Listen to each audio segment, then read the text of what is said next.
Confidence is not about being the loudest person in the room.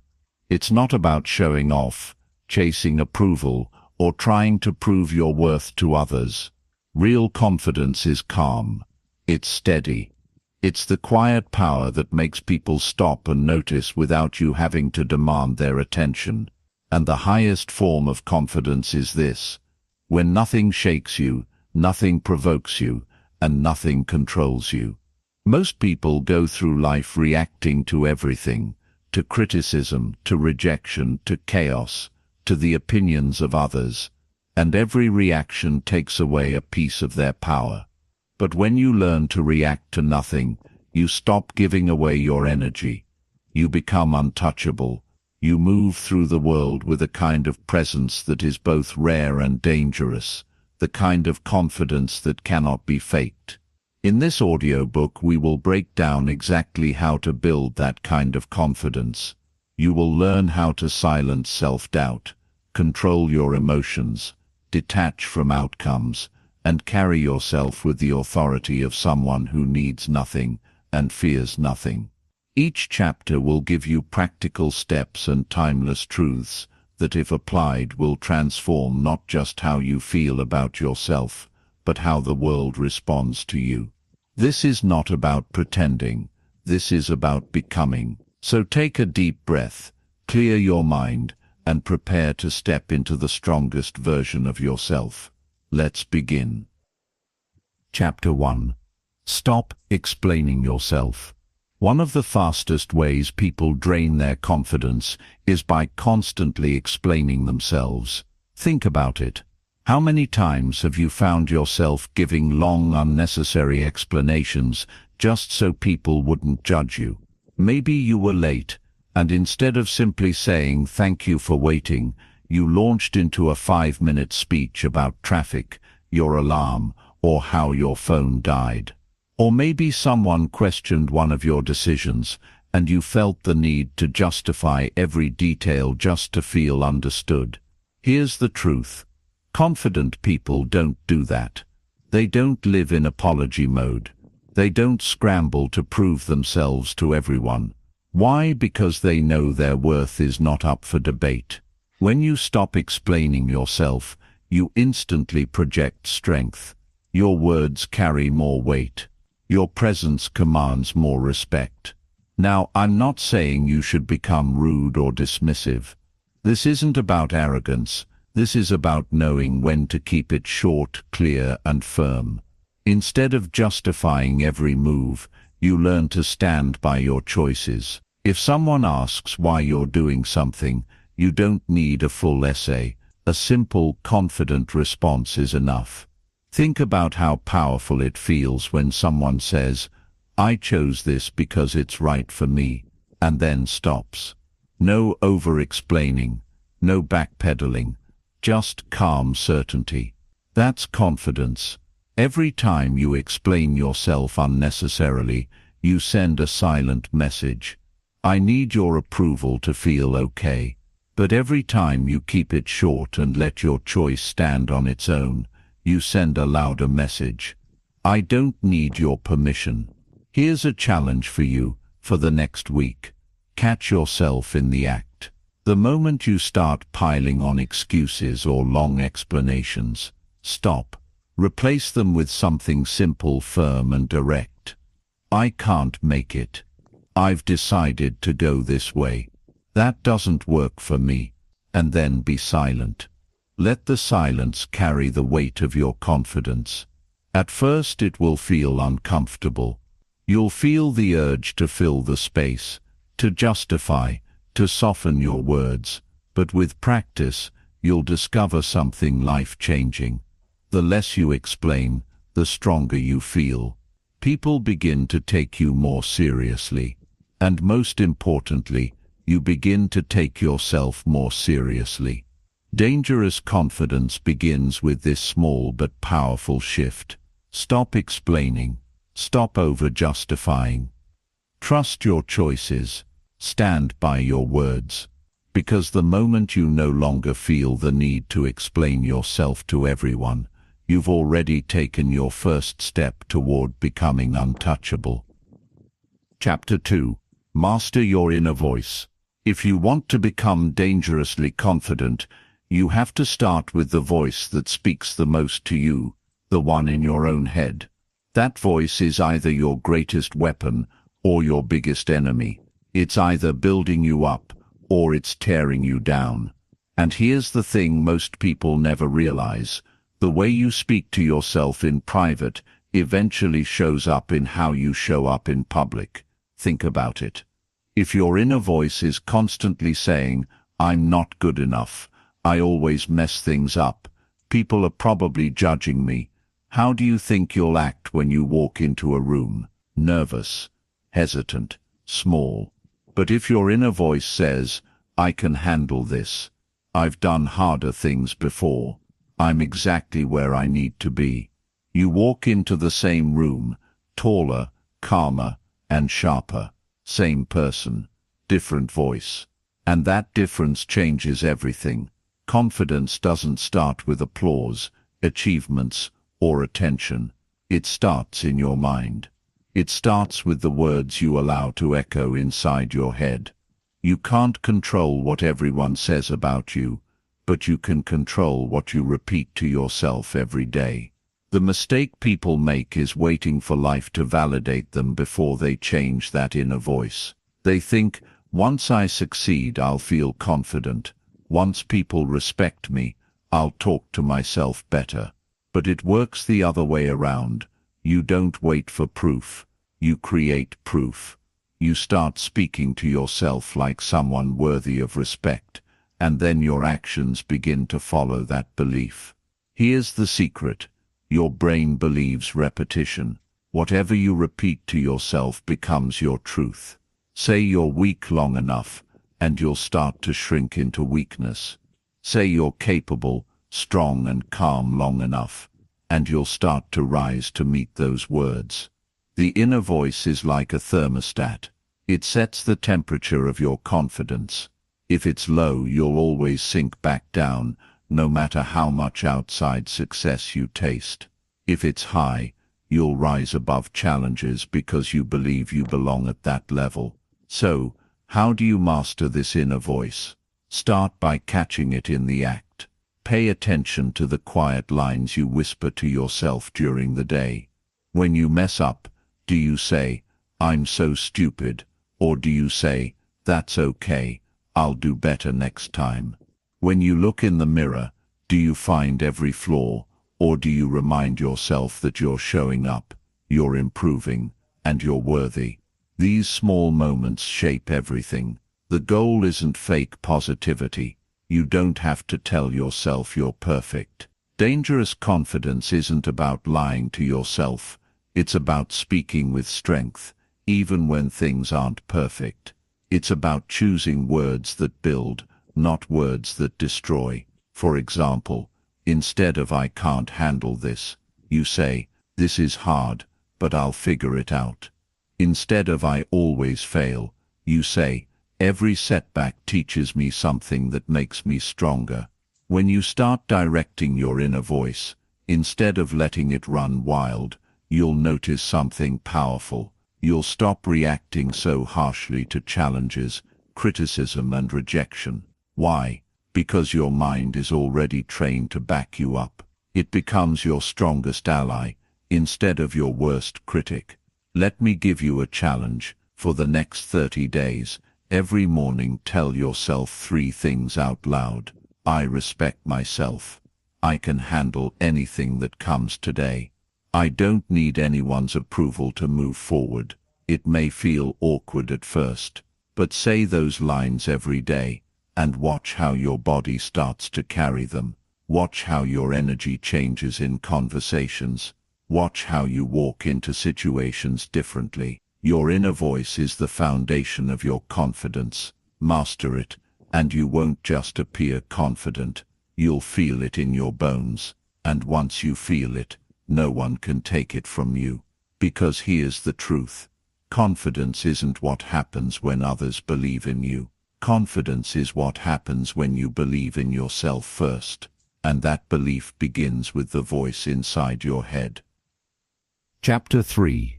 Build respect before confidence. Every kind of lasting confidence starts with one simple truth. You cannot feel powerful if you don't respect yourself first. Respect is the foundation. Without it, confidence is nothing more than an act, a mask you wear to convince others while deep down you're still unsure. But when you build real self-respect, confidence stops being an act. It becomes who you are. Think about how you treat people you respect. You listen to them. You value their time. You trust their decisions. Now ask yourself honestly, do you treat yourself the same way? Or do you cut yourself down with criticism, ignore your needs, and allow people to cross your boundaries because deep down you don't see yourself as worthy? The truth is, the way you treat yourself sets the standard for how the world treats you. If you disrespect your own time, others will too. If you speak poorly to yourself, you'll tolerate others speaking the same way. But when you start showing yourself respect, when you hold yourself to a higher standard, people around you sense it. They respond differently. And that is where dangerous confidence begins to take shape. Self-respect doesn't come from big achievements. It comes from the small, daily choices that tell your mind, I matter. Keeping promises to yourself. Following through when you say you'll do something. Not settling for situations that go against your values. Each act of respect you show yourself builds strength inside you. When you wake up early because you said you would, that's respect. When you walk away from a toxic conversation, instead of trying to win approval, that's respect. When you set a boundary and hold it, that's respect. Every one of these choices may look small on the outside, but together they create the deep, unshakable feeling that you can trust yourself. And once you trust yourself, confidence flows naturally. Here's the key: respect yourself first, and the world has no choice but to adjust. You no longer beg for recognition. You no longer explain or prove your worth. You know it, and because you know it, others see it. So if you want to build confidence that lasts, don't start with fake pep talks. Start with respect. Start with the way you talk to yourself, the way you carry yourself, and the way you hold yourself to a higher standard. Confidence without respect is empty, but respect that is practiced every day will eventually overflow into confidence so strong it cannot be broken. And once you've built that, no one can take it away. Chapter 4. Kill the need for approval. One of the biggest traps that steals confidence is the constant need for approval. You know what I mean? That itch inside that asks, do they like me? Do they agree with me? Am I good enough in their eyes? It's subtle, but it controls so many people's lives. They dress not for themselves, but for what others might say. They post on social media, not to share, but to be validated. They chase compliments, avoid criticism, and feel crushed when someone doesn't clap for them. Here's the problem: when your confidence depends on approval, it will always be fragile, because approval can be given, and approval can be taken away. One moment, people are cheering for you. The next moment, they're criticizing you. And if your self-worth rises and falls with their reactions, you'll live like a puppet, pulled by strings you can't control. The truth is, no one in this world owes you approval, and no one's opinion should have the power to define you. When you kill the need for approval, you free yourself. You stop chasing applause and start focusing on living with authenticity. You stop bending your life to fit other people's expectations and start building a life that feels right to you. That's where dangerous confidence comes from. Think about the people you admire the most. Are they the ones who try to please everyone? Or are they the ones who stand firm, even when people disagree? It's always the second group, Because real strength is not in being liked by all, it's in being respected for standing true. Now let me be clear. There's nothing wrong with enjoying praise. There's nothing wrong with being happy when someone appreciates your work. The problem comes when you need it, when you depend on it to feel valuable. The moment you depend on it, you hand over your power. You give other people the remote control to your emotions. And let me tell you, people change channels fast. So how do you kill this need? Start small. Practice saying no without explaining. Practice making decisions based on what you know is right for you, even if others won't understand. Remind yourself daily, their approval is optional. My self-respect is not. You'll notice something powerful when you stop chasing approval. At first, some people won't like it. They might call you arrogant, selfish, or stubborn. But stay steady, because in time, those same people will begin to respect you more than they ever did when you were bending for their acceptance. Why? Because people may enjoy it when you seek their approval, but they admire it when you don't need it. Dangerous confidence is born when you walk into a room and don't wonder, will they like me? Instead you think, do I respect myself in how I show up here? That shift changes everything. It takes you out of the role of performer and puts you in the role of leader. The world doesn't need another person begging for likes, chasing applause, or waiting for permission. The world respects the person who doesn't need any of it. The one who moves forward with or without approval. The one who lives as though they already have everything they need inside. And that can be you. The day you stop chasing approval, you step into a new kind of freedom. You stop reacting to every comment, every look, every bit of criticism. You start living on your own terms. That's when people notice you, not because you ask them to, but because they can't ignore someone who doesn't need their validation. And that right there is dangerous confidence. Chapter 5. Respond with silence, not emotion.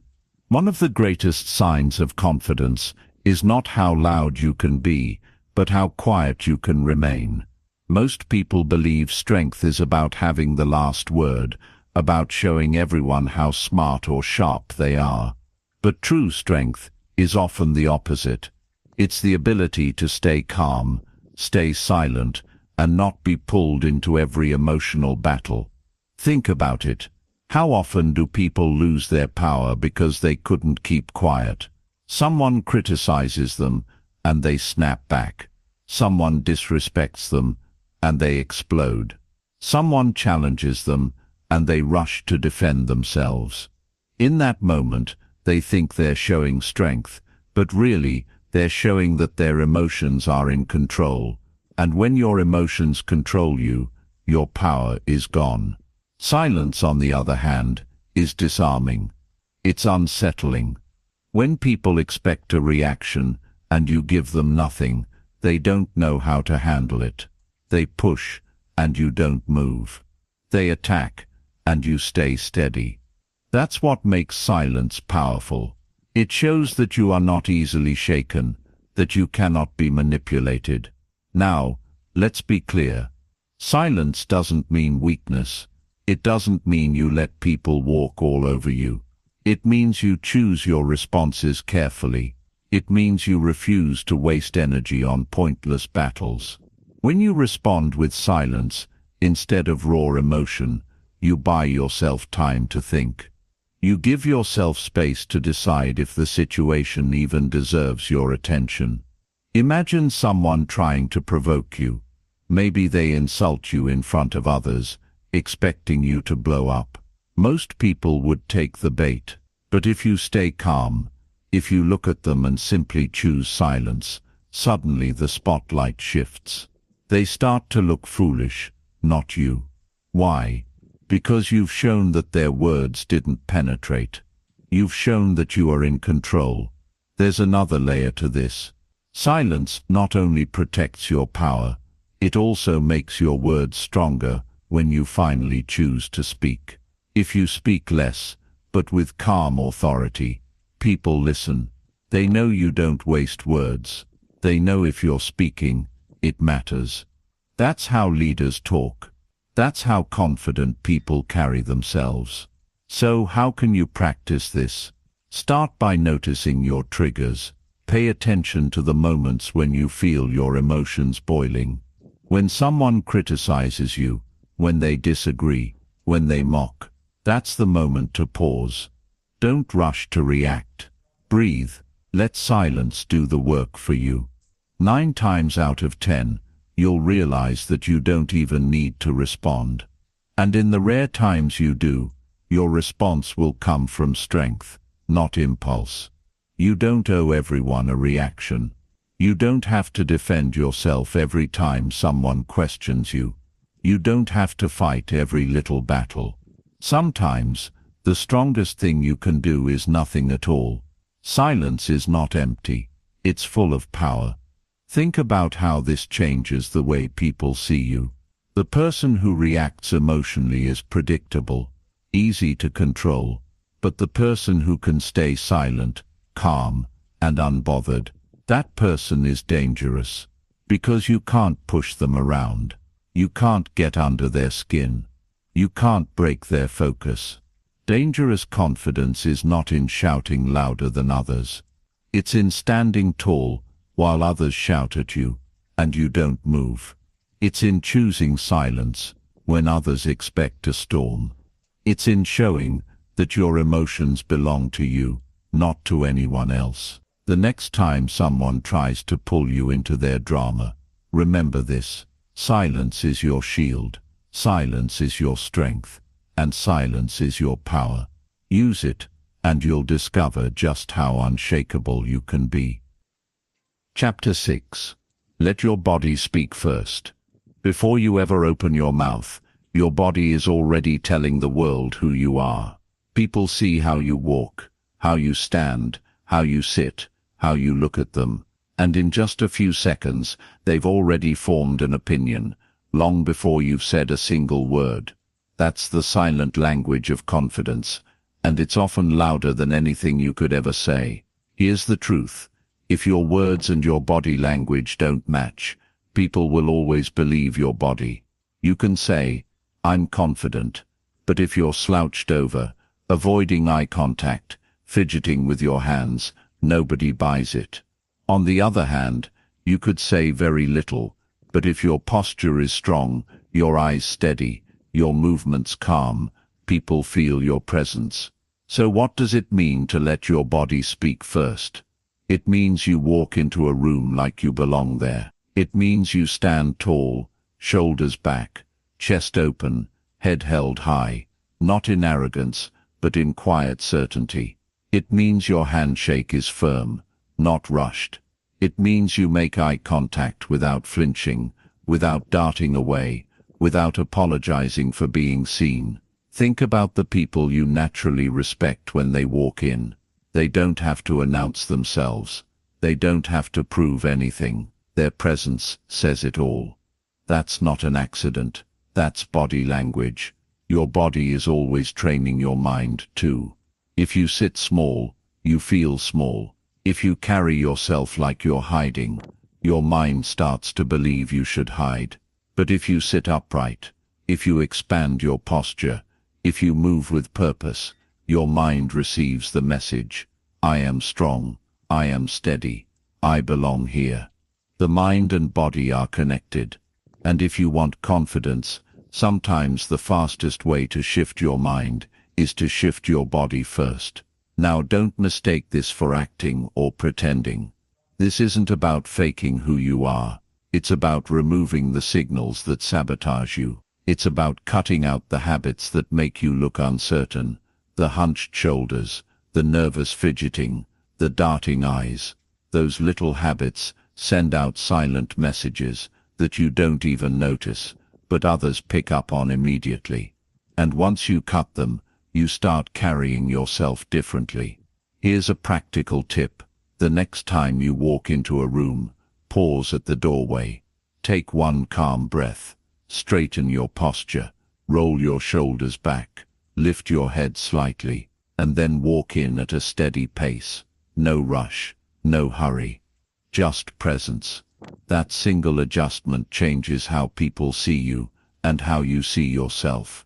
Another tip: practice holding eye contact, not in a creepy, overbearing way, but in a calm, steady way that says, "I see you, and I'm comfortable being seen." Most people break eye contact too quickly because they feel insecure. Train yourself to hold it just a second longer. That second communicates confidence without a word. When your body speaks confidence, you don't need to oversell yourself. You don't need to push too hard to be noticed. People simply feel it. And here's the secret: when they feel it, they treat you differently. They listen closer. They respect your space. They trust your words more. Dangerous confidence is not about shouting louder. It's about walking into a space with such quiet certainty that people can't ignore you, even if you never raise your voice. Your body tells the story before your mouth ever does, so let your body speak first. Train it to send the right message. Walk tall, sit steady, look people in the eye. Move with intention, because when your body communicates strength, your words only need to confirm what people already believe, that you are someone worth listening to. Chapter 7. Stop reacting. Start leading. Most people live their lives in reaction mode. Something happens, and they respond. Someone criticizes them, and they defend themselves. Someone disrespects them, and they snap back. Someone praises them, and suddenly they feel good about themselves. They are constantly at the mercy of whatever comes their way. That's not confidence. That's dependency. And as long as you're reacting, you're not leading. Think about it. The person who reacts is always one step behind. They're letting the world dictate their mood, their energy, their choices. But the person who leads, they set the tone. They decide the direction. They don't wait to see what happens before they act. They create what happens. That's the difference between living as a follower of circumstance and living as the leader of your own life. Here's the hard truth. When you react to everything, people learn how to control you. They push your buttons, and you respond right on cue. They know what words will make you angry, what actions will make you defensive, what silence will make you insecure. But when you stop reacting, when you stay calm and steady, suddenly those same people lose their grip. They can't manipulate you anymore. That's where confidence begins to look dangerous, because you become untouchable. Leading doesn't always mean leading others. It starts with leading yourself. It means choosing your actions instead of letting them be chosen for you. It means setting the pace instead of trying to keep up with someone else's. It means asking yourself, what do I want to create here? Instead of how should I respond to what just happened? Let's make this practical. Imagine you're in a meeting and someone challenges your idea. The reactive person defends themselves right away, sometimes even with anger. The leader pauses, listens, and calmly responds with clarity, or sometimes chooses not to respond at all, but to redirect the conversation back to the bigger picture. That single choice shifts the whole energy of the room. Or think about relationships. When you're reacting, you're constantly adjusting to someone else's moods. If they're upset, you're upset. If they're happy, you're happy. But when you lead, you set the emotional tone. You stay steady, regardless of their swings. And often, they follow your calm instead of you following their chaos. Leadership is not about controlling others. It's about controlling yourself so completely that you influence everything around you. People naturally follow those who are steady, who are clear, who are not tossed around by every little wave. And you don't need a title, a position, or a spotlight to be that person. You just need discipline over yourself. So how do you shift from reacting to leading? Start by slowing down. Don't give your emotions the driver's seat. Pause before you respond. Ask yourself, what outcome do I want here, and how can I create it? That 1 second of thought can completely change your direction. Next, set intentions before situations even happen. If you're about to walk into a stressful environment, decide in advance. I will remain calm. I will speak clearly. I will not let anyone push me off balance. When you enter with that mindset, you lead the situation instead of reacting to it. And finally, remember this: leading isn't about proving yourself. It's about owning yourself. You don't have to win every argument. You don't have to control every detail. You just have to control you. That calm, centered control is magnetic. People can feel it. They start looking to you without you ever asking for it. Dangerous confidence is born when you stop giving the world the power to dictate your actions. When you stop reacting to everything and start leading with intention, you rise above the noise. You stop playing defense and start directing the game. And once you make that shift, you're no longer at the mercy of life. Life is at the mercy of you. Chapter 8. Embrace discomfort until it feels normal. Confidence is not built in comfort. It's built in the uncomfortable places most people try to avoid. Think about it. The moments that made you stronger were never the easy ones. They were the ones where you felt nervous, unprepared, maybe even afraid, but you stepped forward anyway. That's where growth lives. That's where dangerous confidence is born. Most people spend their lives running from discomfort. They choose what feels safe, what feels familiar, what doesn't stretch them too much. But the problem with that approach is simple. If you always choose comfort, you never expand. You stay the same. You play small, and deep down you know it. That's why so many people secretly feel insecure, because their lives have no proof of their own strength. Confidence is not about telling yourself you're strong. It's about putting yourself in situations that show you that you are. When you embrace discomfort, you collect evidence. Every time you step into the unknown, every time you do something that scares you a little, you walk away with proof. I can handle this, and the more proof you gather, the more unshakable you become.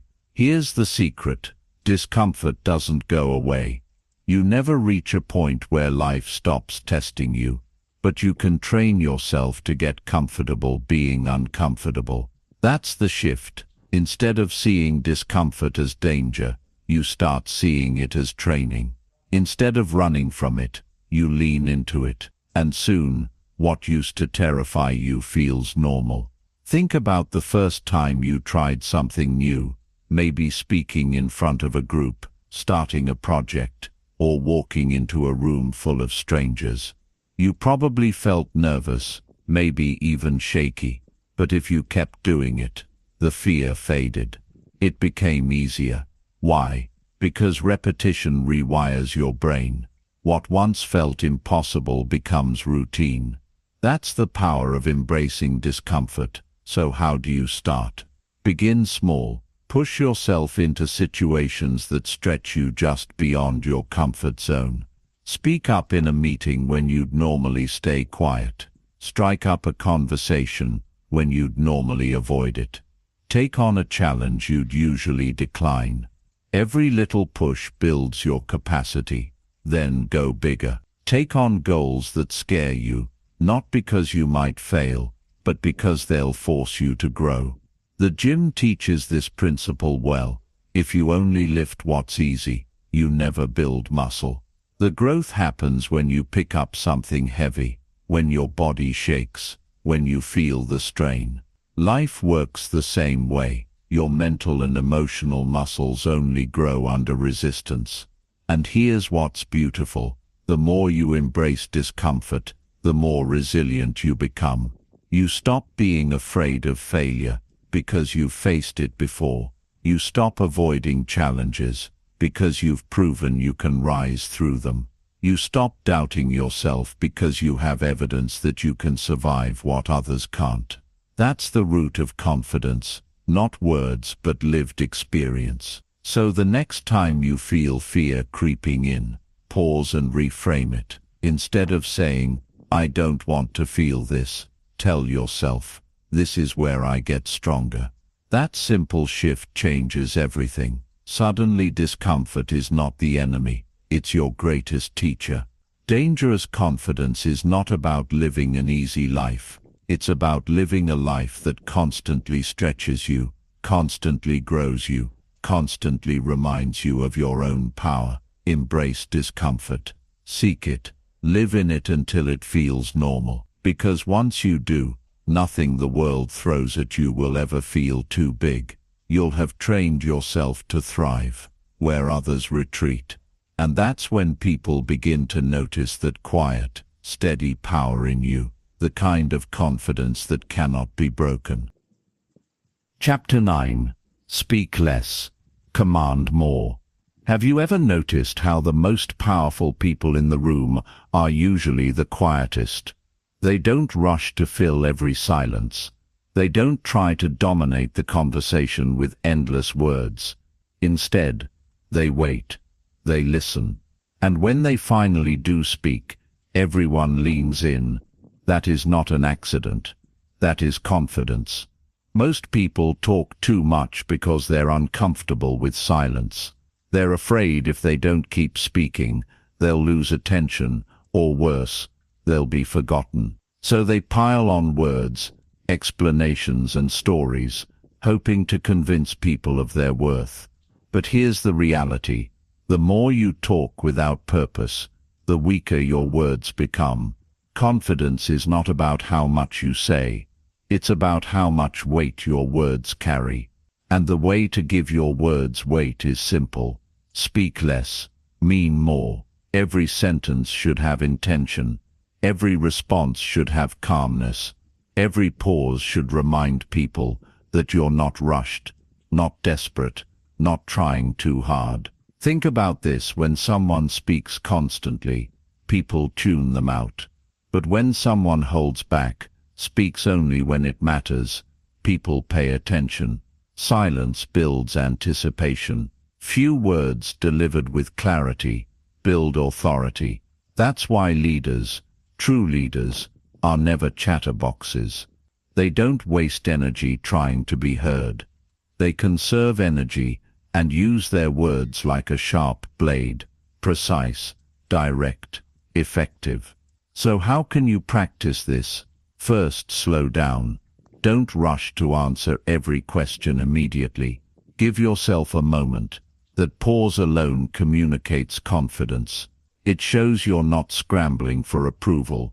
You're choosing your response carefully. Second, trim the excess. Instead of long explanations, give simple, strong statements. Yes, no, that works for me. Short, clear, and firm. People respect that. Here's the other secret. Listening makes you more powerful than speaking. Most people listen only to reply. Confident people listen to understand. When you really hear someone, you gather information. You understand their motives, their fears, their strengths. And when you finally respond, your words are sharper because they're rooted in understanding. That makes you stand out instantly. Think about conversations you've had with people who barely let you finish a sentence. Didn't it feel like they were trying too hard? Now think about someone who looked you in the eye, listened without interruption, and then gave you a short but meaningful response. Which one felt more powerful? Always the second, because listening is a sign of control, and control commands respect. Of course, this doesn't mean you should become silent all the time. Confidence is not about withholding your voice completely. It's about balance. Speak when it matters. Stay quiet when it doesn't. Make silence your ally instead of your enemy. There's another layer here. When you speak less, you give others space to reveal themselves. People often expose their insecurities, their weaknesses, their intentions, when you just let them keep talking. Meanwhile, you stay calm, observant, and in control. That's an advantage most people miss, because they're too busy trying to be heard. So here's your challenge. Over the next few days, practice cutting your words in half. When you're tempted to explain yourself, shorten it. When you're tempted to fill silence, hold it. When you feel the urge to prove something with words, stop and let your presence do the talking. You'll notice something powerful happen. People will start leaning in.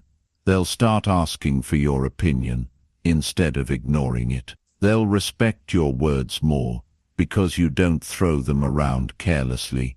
And most importantly, you'll feel a deeper sense of control, because you no longer speak out of insecurity, but out of choice. Dangerous confidence doesn't shout. It doesn't ramble. It doesn't beg to be heard. It speaks less, but commands more. And once you master that, you'll discover that silence, combined with the right words at the right time, is one of the most powerful tools you'll ever have. Chapter 10. Turn rejection into power. Rejection. Just the word makes most people uncomfortable. Nobody likes hearing no. Nobody enjoys being turned down, overlooked, or pushed aside. But here's the truth. Rejection is one of the most powerful tools for building confidence, if you learn how to use it. The difference between people who crumble under rejection and people who rise from it is simple. Perspective. Most people take rejection personally. They hear no and think it means, I'm not good enough. I'll never make it.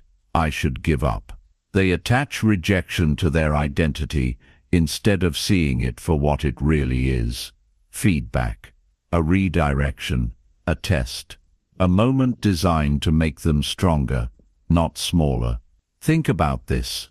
Some of the most successful, confident people in history faced rejection over and over again.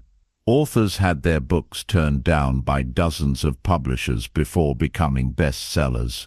Entrepreneurs had their ideas laughed at before creating billion-dollar companies.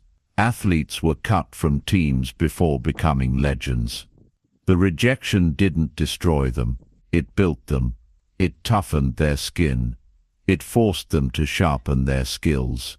It fueled their drive. That's what you have to train yourself to see. Rejection is not the end of your path. It's the sharpening stone for your confidence. Every no you face is an opportunity to grow more resilient, more determined, more dangerous in your certainty. Here's the shift you need to make. Stop asking, why me? And start asking, what can I take from this? Did rejection reveal a weakness you need to work on? Did it push you to try a different approach? Did it expose people or places that were never truly for you in the first place? Every rejection carries a lesson, if you're willing to listen. And let's be honest. Rejection stings because it pokes at our pride. It makes us feel exposed. But that sting is exactly what makes it powerful. It wakes you up. It pushes you to toughen up. You can't build real confidence in a world where everyone always says yes to you. That would only give you fragile confidence, the kind that shatters the first time life tells you no. Dangerous confidence, the kind we're talking about here, comes from being rejected and still standing tall. So how do you turn rejection into power? First, don't run from it. Expect it. Welcome it. Understand that rejection is proof you're stretching yourself. If you're never being told no, it means you're not aiming high enough. You're not risking enough. You're not putting yourself in places where growth happens. Second, detach rejection from your worth.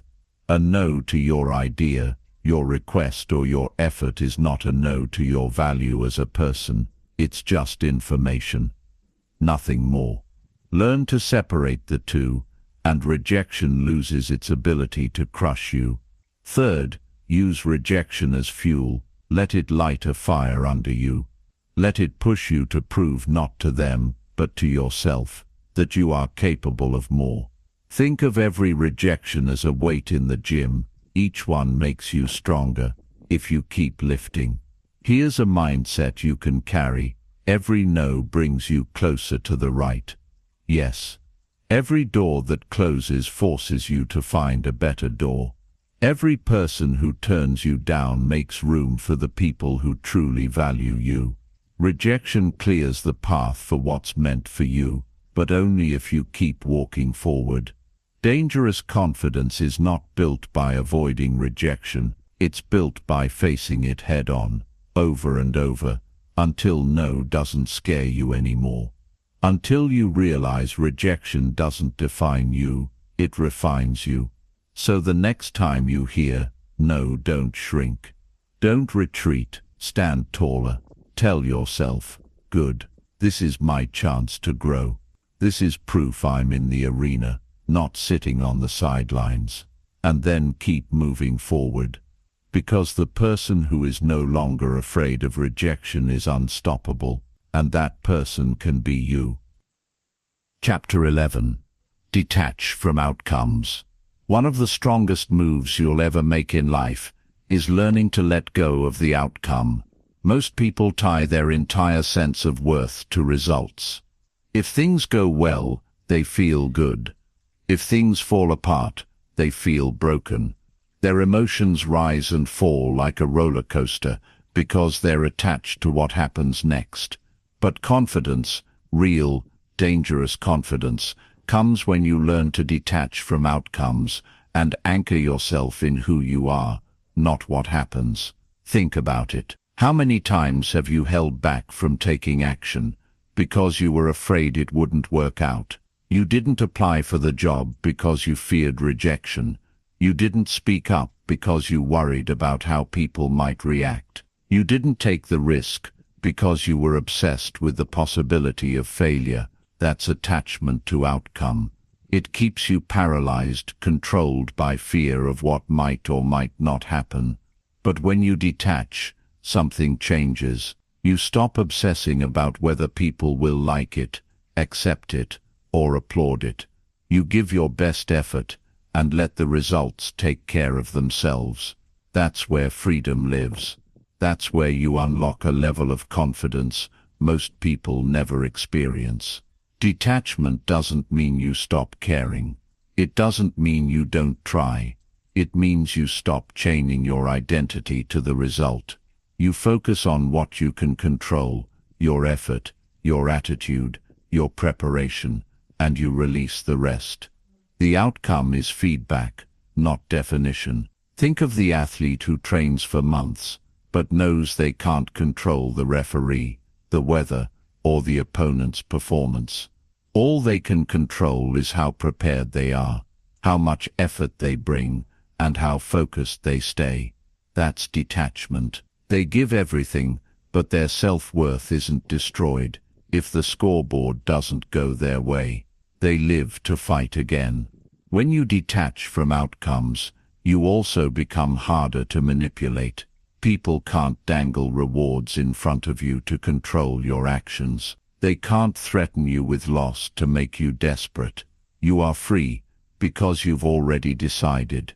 Your value isn't tied to winning or losing, gaining or losing, being praised or being rejected. Here's a powerful truth. The more you cling, the weaker you feel. The more you need something to happen a certain way, the more anxious and insecure you become. But the moment you let go, the moment you say, whatever happens, I'll be fine, you gain strength. You act with more calm, more focus, more certainty, and ironically, that's usually when you perform your best, because you're no longer strangled by fear of the result. So how do you practice this? Start by shifting your language. Instead of saying, I have to win. Say, I'll give my best, and whatever happens I'll learn. Instead of saying, I need them to like me, say, I'll show up as myself, and the right people will respect that. Small shifts in language remind your mind that your value is not tied to the outcome. Next, focus on process over result. Build habits, routines, and standards that you control. If you want confidence in your work, don't obsess about the final product alone. Focus on doing the work consistently. If you want confidence in relationships, don't obsess over how others respond. Focus on showing up with authenticity and honesty. When you build your confidence on process, outcomes become secondary. And finally, remind yourself of this: you've survived every bad outcome in your life so far. Every failure, every disappointment, every rejection, you're still here, stronger, wiser, sharper. That's proof you don't need perfect results to be okay. You just need resilience. Dangerous confidence doesn't come from controlling outcomes. It comes from controlling yourself and trusting that whatever the result, you'll adapt, you'll grow, and you'll keep moving forward. So stop gripping so tightly, give your best, stay true to yourself, and then let the outcome go. Because the moment you detach from results, you step into a new kind of freedom, the kind of confidence that nothing and no one can shake. Chapter 12. Set boundaries without apology. Confidence is not only about how you carry yourself in public, it's also about how you protect yourself in private. One of the clearest signs of true confidence is the ability to set boundaries and hold them, without apology, without guilt, and without flinching. Boundaries are not walls. They are lines that protect your time, your energy, and your self-respect. And if you don't set them, the world will gladly run right over you. Here's the reality: people will always take as much as you allow. If you give unlimited time, they'll take it. If you let them interrupt you, they'll keep doing it. If you never say no, they'll expect yes forever. That's not because people are always cruel.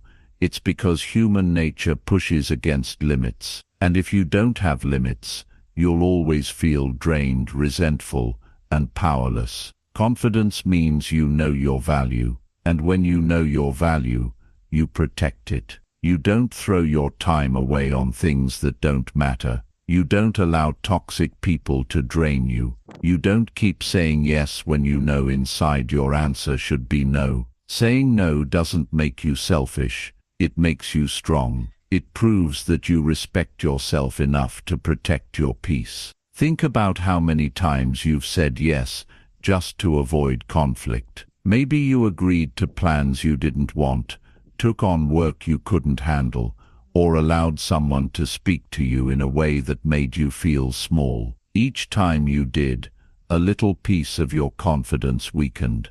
Not because of what they did, but because of what you allowed. Confidence grows when you decide, this is where I draw the line. And here's the key: you don't need to justify your boundaries. Too often, people over-explain. They say, I'm sorry, I can't, because followed by a long list of reasons. But the truth is, no is a complete sentence. That doesn't work for me. I'm not available. I've decided not to do that. Short, calm, and unapologetic. That's strength. That's clarity. At first, setting boundaries feels uncomfortable. You'll feel guilty. You'll worry people will think you're cold or unkind. But over time, you'll realize something important. People actually respect you more when you have boundaries. They may not always like it in the moment, but they learn to take you seriously. They see that you are not easily manipulated, not desperate for approval, not willing to sell your peace for temporary comfort. And here's the bonus: the right people, the ones who genuinely care about you, will respect your boundaries. They'll honor them. They'll even admire them. It's the wrong people, the ones who want to take advantage, who will be upset. So when someone gets angry at your boundary, take it as confirmation that the boundary was necessary. Setting boundaries is not about pushing people away. It's about protecting your space, so you can give your best to the things that truly matter. You can't pour into your goals, your dreams, or your relationships if you're constantly drained from saying yes to everything else. Boundaries are not selfish, they're essential. So how do you start? Begin with one simple area of your life where you feel resentment. That resentment is a signal that a boundary is missing. Maybe it's a coworker who keeps dumping extra work on you. Maybe it's a friend who takes more than they give. Maybe it's your own habit of overcommitting. Wherever you feel that tension, that's where a boundary is needed. Decide your line, then enforce it calmly. Confidence is not about pleasing everyone. It's about living with integrity to yourself. And integrity means protecting what matters, even when others don't understand. Dangerous confidence is when you can say no without shaking, when you can hold your ground without guilt, when you can protect your energy like it's the most valuable resource you own, because it is. So set your boundaries, hold them firm, and never apologize for respecting yourself. Because once you master that, you'll discover that real confidence doesn't just come from what you say yes to. It comes from the power of what you refuse to accept. Chapter 13. Stand calm in chaos. Confidence isn't truly tested when things are going well. Anyone can look composed when life is smooth, when the plan is working, and when nothing unexpected shows up. But the real measure of confidence is how you carry yourself when chaos strikes. When the room gets loud, when people panic, when everything seems uncertain, that's when true confidence either collapses or shines. Most people fall apart in chaos. They rush, they panic, they overreact. Their emotions take control, and they make poor decisions because they're desperate to fix everything at once. But the ones who stand out, the ones who earn respect without even trying, are those who stay calm. They slow down when everyone else speeds up. They breathe when everyone else holds their breath. They keep their voice steady when everyone else is shouting. That calmness is rare, and that's what makes it powerful. Think about how you feel around someone who stays composed in stressful situations. You feel safer. You feel like things will be okay, even if they aren't yet. Their calm transfers to you. That's the power of presence. And the good news is, you can train yourself to become that person. It starts with recognizing that chaos itself doesn't break people, their reaction to chaos does. The event might be messy, the challenge might be tough, but it's your response that decides whether you crumble or rise. If you allow yourself to get swept up in the storm, you lose control. But if you anchor yourself in calm, you take control back. So how do you do it? Begin with your breathing. When chaos hits, your body's natural instinct is to tense up, breathe shallow, and prepare for fight or flight. That's when you must take control of your breath. Slow, steady breathing tells your body, I am not in danger, I am in control. That one small act creates space between the chaos and your reaction. Next, manage your pace. In stressful situations, people tend to rush, as if speed will solve everything. But rushing often leads to mistakes, and mistakes create more chaos. The confident person doesn't hurry. They move deliberately, with clarity. Their pace communicates, I am steady, I am not rattled. Then keep your voice low and calm. Chaos feeds off noise. If you match that noise with panic, you add fuel to the fire. But if you speak slower, softer, more grounded, people listen. You instantly shift the energy. Even if you don't have all the answers, your calm tone reassures others and positions you as someone to trust. Standing calm in chaos is not about pretending nothing is wrong. It's about refusing to let the chaos own you. It's about keeping your center when everything around you tries to pull you off balance. And when you do this consistently, people begin to notice. They see you as reliable. They see you as strong. They see you as a leader, even if you never asked for the role. But here's the deeper truth. Staying calm in chaos isn't just for others, it's for you. Because every time you stay grounded when life gets messy, you remind yourself of your own strength. You prove to yourself that storms don't break you, they reveal you. And that proof builds a confidence that lasts far beyond the moment. So the next time life throws chaos your way, and it will, pause. Breathe, slow down. Anchor yourself. Decide in that moment that you will not be another panicked voice in the storm. You will be the calm in the room. Because dangerous confidence doesn't scream in chaos. It doesn't run. It doesn't collapse. It stands tall, steady, and calm, no matter how loud the storm gets. And when you master that, nothing in this world can truly shake you. Chapter 14. Train until skill becomes certainty. Confidence isn't magic. It doesn't appear out of thin air. It isn't just a mindset or a positive affirmation whispered in the mirror. Real, lasting confidence is built on something much deeper: competence. When you know you've put in the work, when you've trained yourself until a skill becomes second nature, you stop hoping you're good enough and start knowing you are.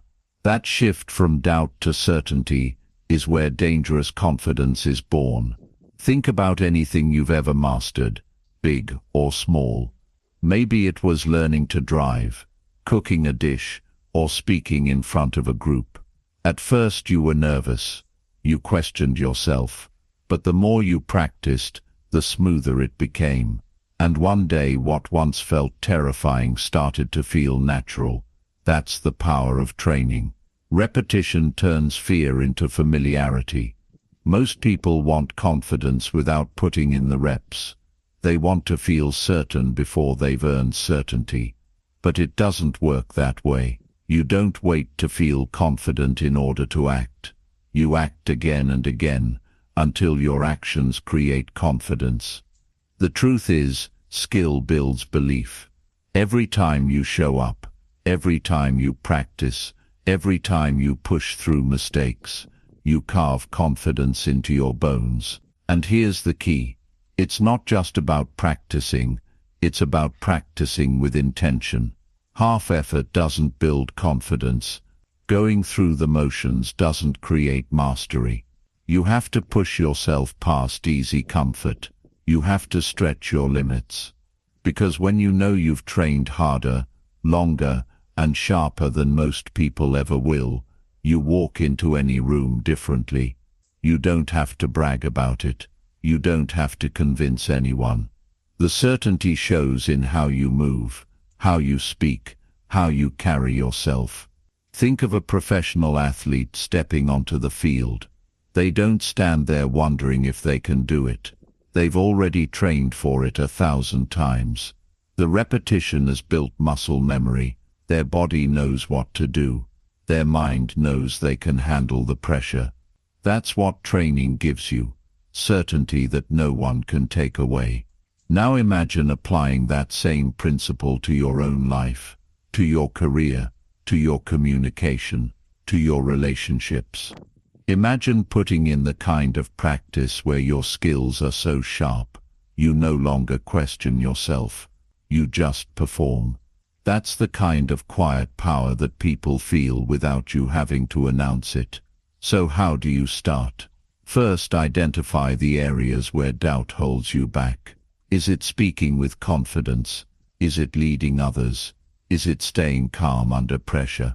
Then commit to training that skill deliberately. Read, study, practice, and repeat until it becomes second nature. And don't quit when it feels uncomfortable. That's the sign you're actually growing. Second, embrace mistakes as part of the process. Every stumble is a lesson. Every failure is practice. Confidence isn't the absence of mistakes. It's the ability to keep going until those mistakes no longer control you. Third, measure your progress. Look back every few weeks and notice how far you've come. Confidence grows when you can see your own improvement. When you realize that what once scared you is now routine, something inside you shifts permanently. Here's the beauty of this approach. No one can take away what you've trained for. Compliments may fade, approval may vanish, but skill, that stays with you, and skill builds certainty. Dangerous confidence isn't about puffing up your chest or pretending you're fearless. It's about doing the work behind the scenes until you can step forward with calm assurance. Until you don't have to tell yourself, "I think I can." Instead you say, "I know I can." Train until the skill becomes certainty, because once you reach that point, you'll discover that true confidence doesn't need to be loud. It's steady, unshakable, and undeniable. And it comes from one thing: knowing you've earned it. Chapter 15. Live as if you need nothing. The ultimate level of confidence is when you live as if you need nothing. Not because you don't enjoy success, recognition, or relationships, but because you're not dependent on them. When your sense of worth, your peace, and your identity no longer hinge on what others give or take away, you step into a freedom most people never experience. Most people live in constant need. They need approval to feel secure. They need attention to feel important. They need results to feel proud of themselves. And because they need, they chase. They chase validation. They chase applause. They chase things that slip through their hands the moment they grasp them. And the more they chase, the weaker they feel. But imagine walking through life without that hunger for approval. Imagine pursuing your goals, not because you need them to complete you, but because you choose them as an expression of who you already are. Imagine enjoying success, but not being defined by it. Imagine having relationships built on choice, not desperation. That's what it means to live as if you need nothing. It doesn't mean you stop caring.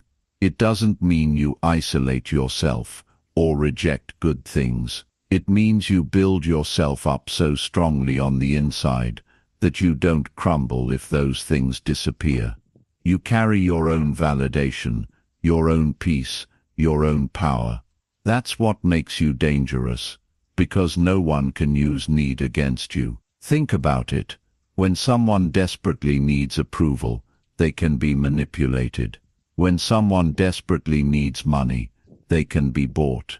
When someone desperately needs love, they will settle for less than they deserve. Need is weakness. But when you move, as if you already have everything you need within yourself, you cannot be controlled. You cannot be bribed. You cannot be broken. This is the mindset of the strongest leaders, the most unshakable people. They enjoy success, but they're not enslaved by it. They enjoy relationships, but they're not defined by them. They enjoy progress, but they don't collapse if they face setbacks. Their identity isn't tied to outcomes, approval, or possessions. Their confidence flows from within, not from outside. So how do you start living as if you need nothing? Begin by shifting your focus inward. Instead of asking, "What can people give me?" ask, "What can I give myself?" Respect, discipline, purpose, these are things no one can hand you, but you can build them daily. The more you provide for yourself, the less you crave from others. Next, practice gratitude. When you're grateful for what you already have, you stop obsessing over what you lack. Gratitude kills desperation. It reminds you that you're already rich in ways that matter, in lessons, in growth, in resilience. And finally, remind yourself that everything external is temporary. Money can be lost. Applause fades. People come and go.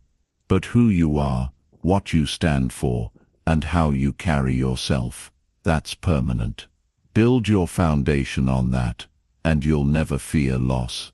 Living as if you need nothing doesn't make you cold. In fact, it makes you more magnetic. People are drawn to those who don't beg for attention, who don't cling, who don't try too hard. Why? Because neediness repels, but strength attracts. The person who doesn't need anything carries an aura of abundance, and abundance is irresistible. This is the final stage of confidence. When you no longer chase approval, when you no longer fear rejection, when you no longer need validation, you are free. You act out of choice, not out of desperation. You give because you want to, not because you're hoping to get something back. You love because it's real, not because you're empty. Live as if you need nothing, because when you do, you will walk with a calmness that others envy, a certainty that others respect, and a power that nothing in this world can take away. That is dangerous confidence at its peak. Conclusion. Confidence is not about shouting louder than the rest of the world. It's not about forcing people to notice you, chasing approval, or pretending to be someone you're not.